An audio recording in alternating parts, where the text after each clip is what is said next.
Welcome to Bumars Channel tonight.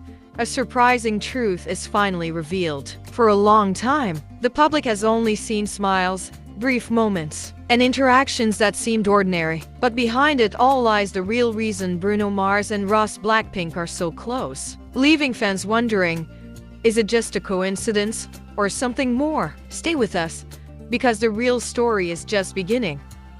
1, 2, 3, 4. Hey, hey. Tonight, a surprising truth is finally revealed. For a long time, the public has only seen smiles, brief moments, and interactions that seemed ordinary. But behind it all lies the real reason Bruno Mars and Rosé BLACKPINK are so close, leaving fans wondering, is it just a coincidence or something more? Stay with us, because the real story is just beginning. The world of music has always been a place where boundaries blur, genres collide, cultures merge, and artists from different corners of the globe find themselves connected by something deeper than language. When Bruno Mars and Rosé BLACKPINK began appearing in the same conversations, fans initially brushed it off as another fleeting headline, a casual interaction, a polite compliment, a passing moment. Yet as time passed, those moments began to form a pattern, subtle, quiet, but impossible to ignore. At first, it was just whispers among fans, screenshots shared in private group chats, comments hidden deep beneath social media posts, a simple question repeated over and over again. Why do they seem so comfortable around each other? Why does their energy feel different? Not rushed, not forced, not promotional, just natural. Bruno Mars, known for his soulful voice, effortless groove, and deep respect for musical history, has always been selective about who he lets into his creative space. He's an artist shaped by discipline, by long nights in studios, by an almost old-school devotion to craft. Rosé, on the other hand, represents a new generation, global, fluid, emotionally expressive, yet grounded in a strong musical identity. On the surface, they come from different worlds, but beneath that surface lies something familiar. Sources close to the music industry have often spoken about Bruno's admiration for artists who are honest with their emotions, not perfection, not polish, but truth. Rosé has long been praised for exactly that. Her voice carries vulnerability, a fragile strength that resonates even when she sings the simplest lines. It's the kind of voice that doesn't shout for attention, yet lingers long after the song ends. Their first meaningful interaction, according to those who observed closely, wasn't staged. There were no cameras positioned perfectly, no press releases prepared in advance. It happened quietly, during a moment when artists were simply being artists, listening, observing, respecting each other's space. Bruno reportedly noticed not just Rosé's talent, but her sincerity. And Rosé, in turn, recognized something rare in Bruno: humility wrapped in mastery. Fans began connecting dots. A mutual respect mentioned in interviews, a song recommendation here, a subtle acknowledgement there. None of it screamed collaboration or romance, but none of it felt random either. It felt like two musicians speaking the same unspoken language. What makes this story even more intriguing is what didn't happen. There were no exaggerated headlines, no dramatic denials, no attempts to capitalize on the curiosity. Both Bruno Mars and Rosé continued their careers as usual, as if the noise around them didn't exist. And perhaps that silence is what made everything louder. In an industry where attention is currency, choosing restraint is powerful. It suggests intention, it suggests confidence, and it suggests that whatever connection exists doesn't need validation from the outside world. As months passed, fans noticed how Bruno's musical choices seemed to lean further into emotional depth, while Rosé's artistry showed increasing confidence and independence. Coincidence? Or influence? Creative connections don't always result in visible collaborations. Sometimes they simply change the way an artist thinks, listens, or feels. One music producer, speaking anonymously, once said that when two artists truly respect each other, it creates a kind of silent dialogue. They don't need to work together to affect each other. Just knowing the other exists, Just sharing a moment of understanding can be enough to spark growth. And that may be the heart of this story. The closeness between Bruno Mars and Ross. Blackpink isn't about headlines or hidden agendas. It's about recognition, about seeing something of yourself in someone else, even when your journeys are different. It's about shared values, discipline, passion, emotional honesty, and the quiet comfort of knowing you're not alone in carrying them. Fans continue to speculate, of course. That curiosity is natural. Music is emotional.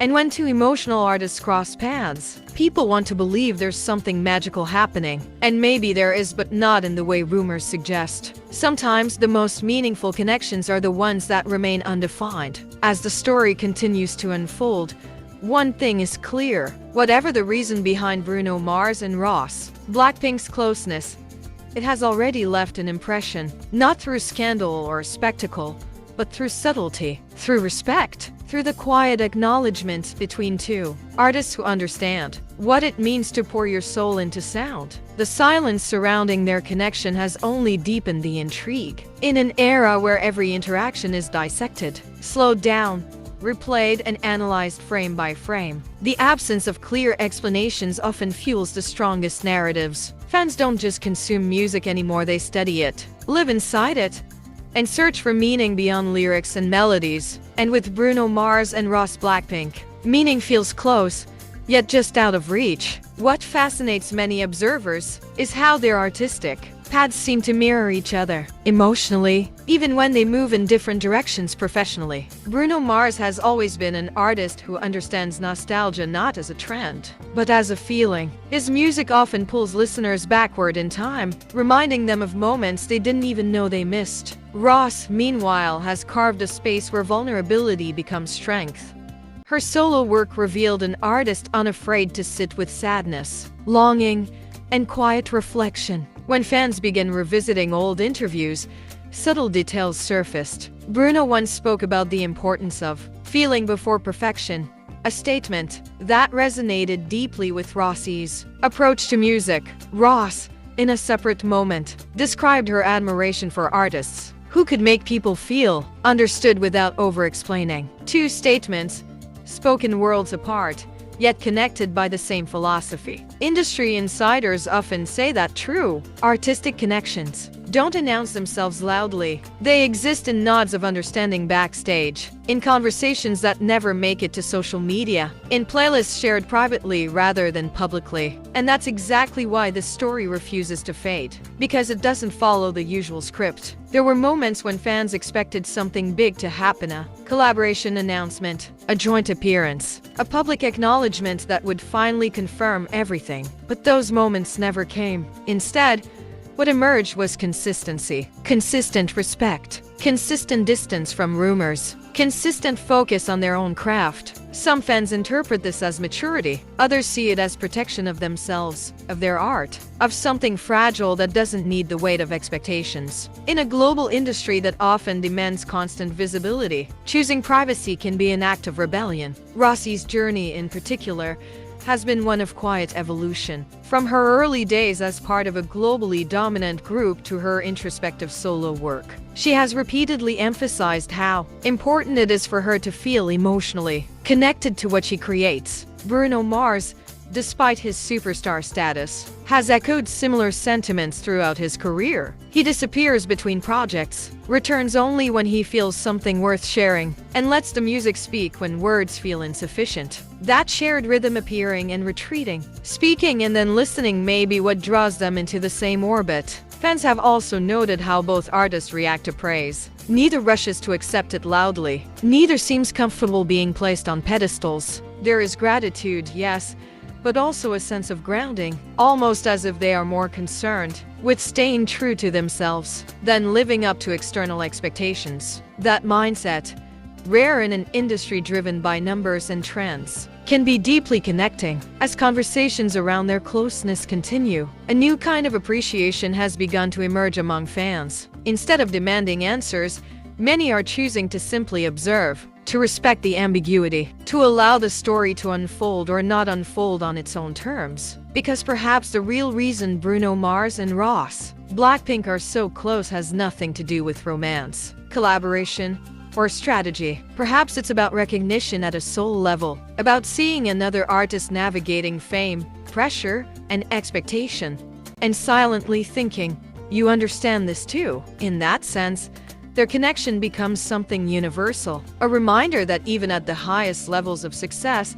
artists are still human, still searching, still listening for something real in a world that often feels staged. And maybe that's why this story resonates so deeply, not because of what is confirmed, but because of what remains unspoken. As time goes on, new chapters may or may not be added. They may cross paths again, or they may drift further into their own separate journeys. But the impression has already been made, a quiet mark left on the collective imagination of fans who believe that the most meaningful connections don't need constant proof. Here on Bumars Channel, we don't rush to conclusions. We watch the pauses between moments. We listen to what isn't said, and we understand that sometimes the strongest stories are the ones that unfold slowly, without headlines, without declarations, but with a lasting emotional echo. And as long as that echo remains, the question will linger, gently but persistently.